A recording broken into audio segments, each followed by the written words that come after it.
Welcome to Connect All Three, the series where we break down iconic films into three essential elements: the story, the characters, and the visuals. Today, we're exploring a film that aches instead of explodes, In the Mood for Love. A movie about longing, restraint, and the unbearable silence between two people who could have, should have, but never did. Let's begin. Let's analyze the story first. Set in 1960s Hong Kong, the story follows two neighbors, Mr. Chow, a journalist, and Mrs. Chan, a secretary. Both discover their spouses are having an affair. Rather than confronting their partners, they form a quiet bond over shared loneliness and betrayal. But they make a pact. They will never become like the ones who hurt them. The story that follows isn't about passion, but about everything that gets in the way.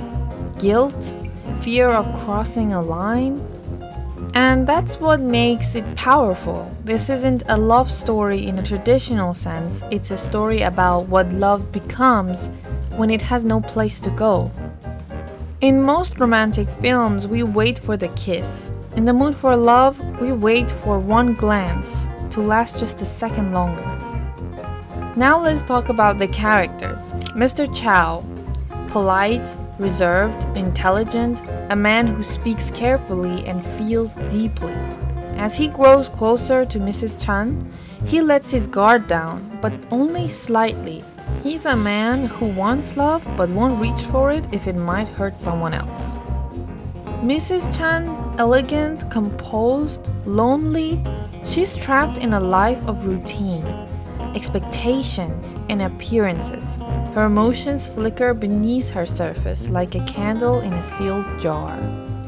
Together, their chemistry is undeniable, but so is their self-restraint. What's fascinating is that they even rehearse what they might say to their unfaithful spouses.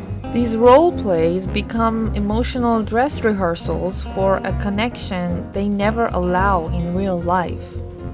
This duality between pretending and feeling, between acting and suppressing, is where the tragedy lies. They feel everything, but they act on nothing. Now let's talk about the visuals. Because In the Mood for Love is often described as one of the most beautiful films ever made, and it earns that title. The colors? Deep reds, lush greens, warm ambers. Each frame feels painted like a memory. The costume? Mrs. Chan's dresses are iconic, bold, elegant, repetitive. She changes them almost every scene, but never once repeats a look. Her beauty becomes a cage, a performance. And the framing? Characters are often seen through doorways, mirrors, reflections.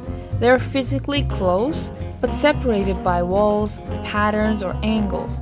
This visual separation mirrors the emotional distance between them. Director Wong Kar-wai never shows us the cheating spouses. Instead, he makes us feel their absence. And in contrast, the quiet intimacy of the main characters feel louder. And then there is the music.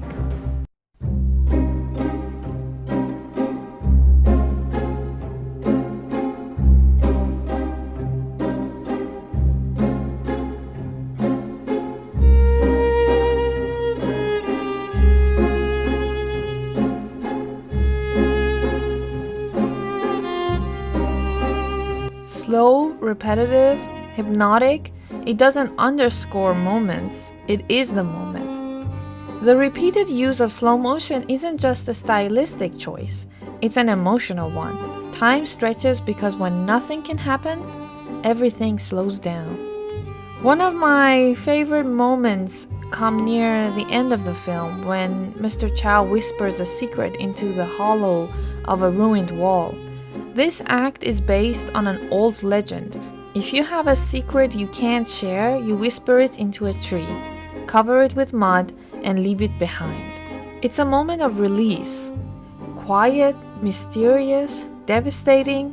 He doesn't confess to anyone. He doesn't scream. He just lets the love go. It's one of cinema's most beautiful metaphors for unspoken emotion, in my opinion. In the Mood for Love is about the kind of love that stays inside you because it never had a chance to live outside.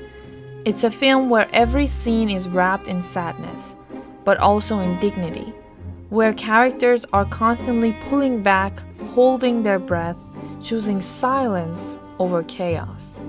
There are no grand declarations, no betrayals, no endings. Just two people who passed each other in time and carried the ache forever. Forget it, Chow. It's 1962. Thank you so much for watching. If this film moved you, I recommend Brief Encounter or Portrait of a Lady on Fire for your next viewing. For more deep dives into cinema's most delicate moments, don't forget to like and subscribe. Until the next time, stay in the mood for movies.